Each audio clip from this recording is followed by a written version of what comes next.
Hey guys, Be Kind Rewind here, and I'm fresh out of my local theater after seeing Weapons, and all I can say is wow. It was a great film, and I went in with absolutely no expectations so I could just soak in what the film offered. The movie clocks in at just over 2 hours, 8 minutes, but let me tell you guys, the film, in my opinion, never feels long, nor does it feel dull during any moment as you're watching. I found a lot of the shots to be really atmospheric. I really love the way the camera moves through the environment, and at times it really has a feeling of claustrophobia in the darkness of the scenes with how tight some of the framing is. I love the sound design. It built up great tension by honing in on specific sounds while leaning back on having music during tense moments. I really enjoy the way the story played out and unfolded, especially from multiple different characters' points of view, but still tied threads of the story together leading into the climax. And in my opinion, it did that perfectly. There was never really like a slow pace or dull moment throughout the film, and the tension was awesome. It's just well done, especially all the moments when a character would find themselves in a dimly lit room or even just a dark area of a home, and it really made you feel like anything would jump out at any moment from the dark abyss.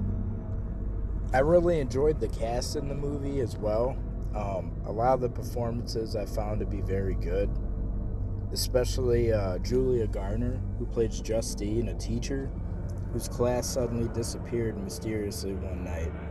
And she's found herself kind of at the end of the town's negative reaction to the disappearances, with people believing that she possibly is involved with it, or could also be a witch. Josh Brolin is another one who I enjoyed in this film. My first exposure to him was in The Goonies as Bran, Mikey, Sean Ashton's older brother. But in this film, he plays a father who is out for answers after his son goes missing mysteriously one night.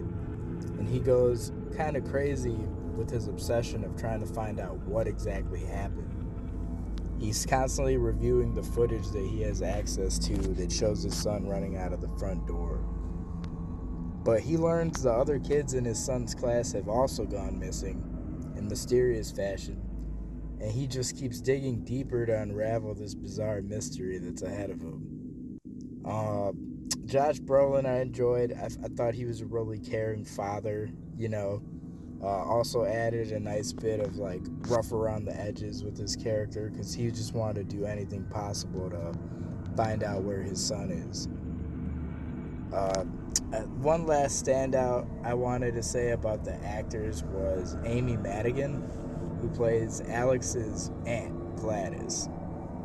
She is apparently very sick and has came to stay with her sister, which is Alex's mother, in order for her to look after her. Her performance was really creepy at times and very unsettling. She would come into the frame and I feel like command attention from the characters in her scenes as well as the audience. She was just very bizarre. Her character, when she would try to appear normal, would be very colorful with her outfits and quirky. Very opposite of her, I should say, natural appearance, which you will later find out.